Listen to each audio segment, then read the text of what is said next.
Hello and welcome, friends, to another video. Today, I want to talk to you about why I strongly encourage you to set the correct boundaries you need in your personal life, professional life, and with yourself, really, in order to get to the life that you want to have, the dream life, because absolutely anything is possible. If you still need proof that you can have the dream life that you want, that you can make as much money as you want, you can be in whatever relationship you want, you can live anywhere you want, you can do anything you want. You are literally on an app right now full of proof. If it's not from me and the things I've done and the people I've helped, you can literally go in here on this app, YouTube, and type in how to make blank, how I just made blank, how I just did this. And you'll find someone that you like, trust, reminds you of yourself, has a similar upbringing. So the information is not the problem, right? There is 100% proof. You just need to have faith in yourself and in your higher power, in my opinion, in God, to get you to the place you want to go. And then there's some skills in between there you need to learn. You need to not get discouraged by fear.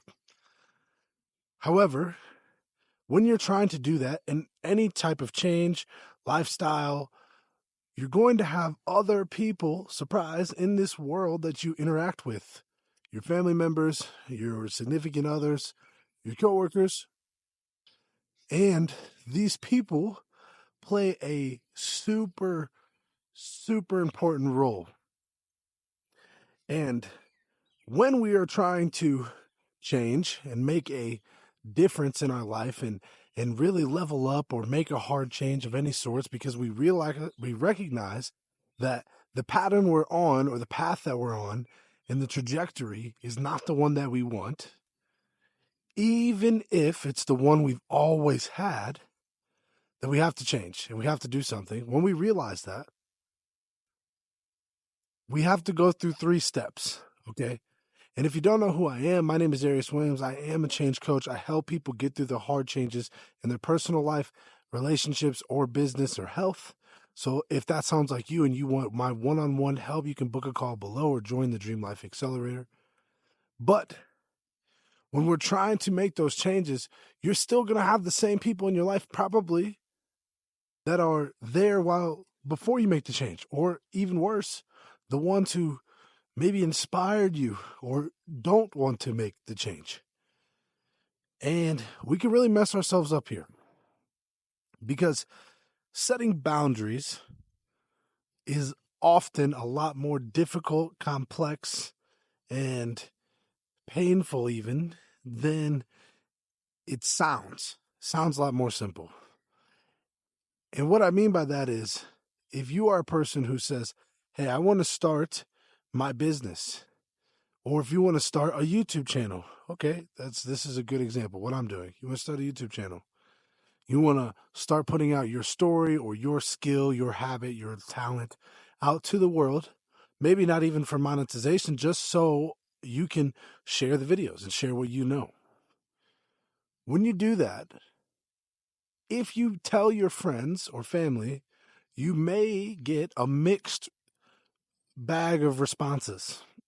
This is actually why one of the biggest pieces of advice I struggled to learn for years was to stop telling people what I'm going to do before I do it. Because one of the easiest ways to set a boundary is to simply set it to yourself for other people. And what I mean by that is, if you are in the middle of wanting to make a life change, if you're wanting to start a new diet or start that YouTube channel, you don't have to get other people's approval in order to continue to do that. There are some situations, there are some cases where you do need that approval.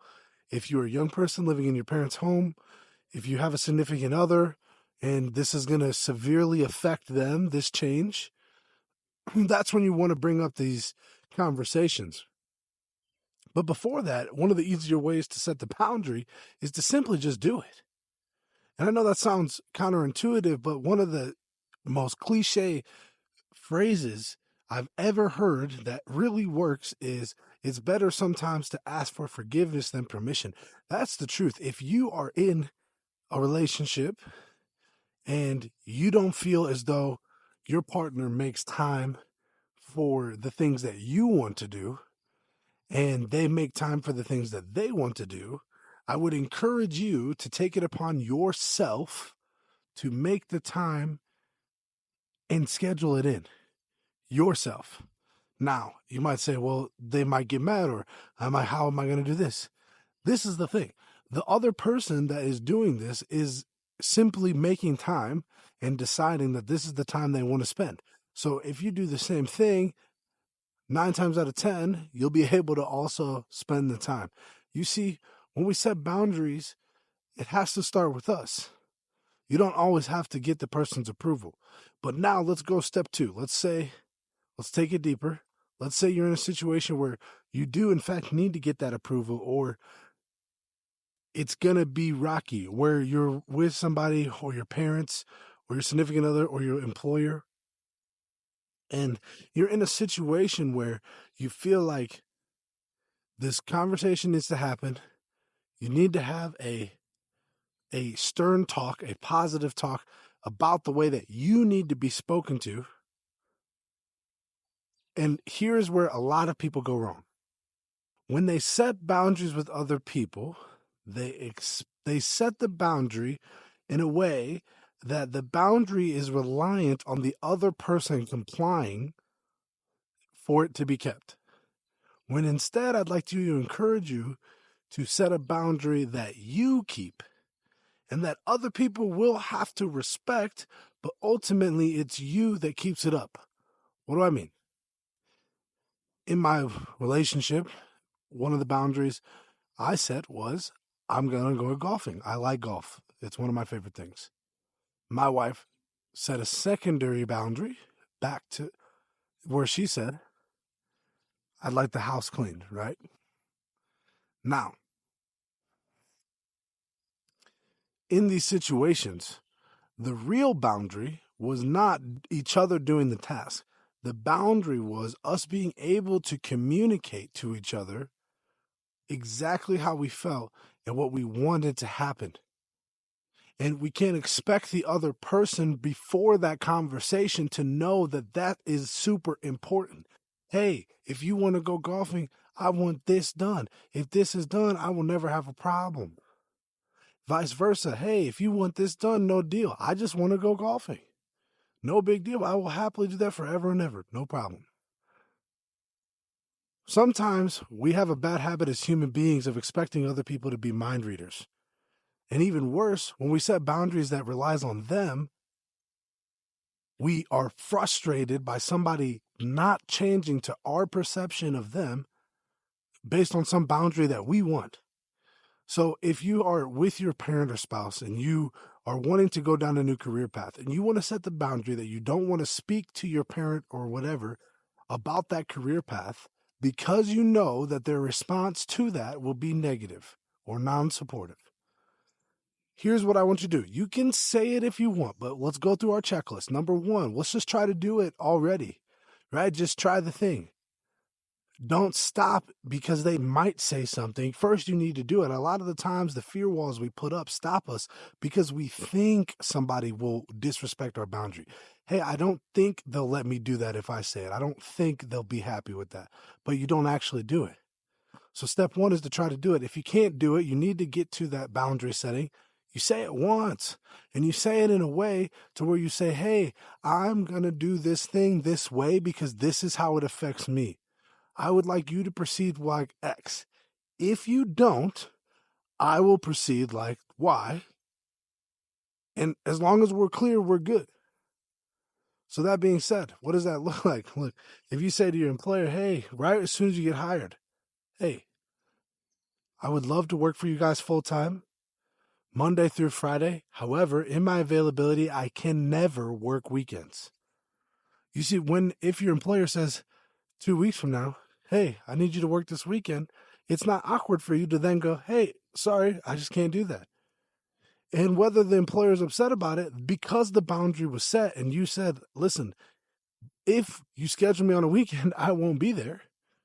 Right from the beginning, the boundary's set and it's relying on you. They can schedule you if they want. You won't be there. You see what I'm saying? Instead of saying, hey, if you make the boundary, don't schedule me on the weekends, and then your employer schedules you on the weekends and you decide, well, that's it, I have to go in. That's not a boundary you can keep. The boundary is, if you schedule me on the weekends, I won't be there because my availability will not allow me to.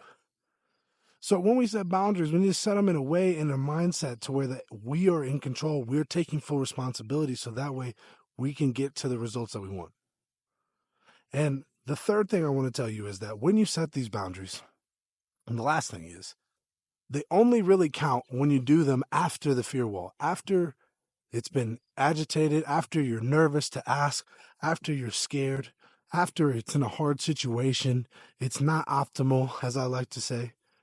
When you continue to set the boundary and live in the boundary, despite the circumstances not being the way you wanted them to, that's when it gets set in stone. So don't get discouraged. I want you to really understand that's the time to be grateful and lean in. The difficult times are the sign that you're going in the right way, not the other way. So peace, love, and prosperity. Set those boundaries. Protect your peace, because at the end of the day, it's your life. Nobody else is living it. No one else is going to be with us in the casket. So we have to do the things that we need to do while we're here, breathing this air, living in this perfect creation that we do. Peace, love, and prosperity. If you want to work with me one-on-one to get through the fear walls in your relationships, health, or business, you can book a call with me in the link below. I'll see you guys on the next video. Peace.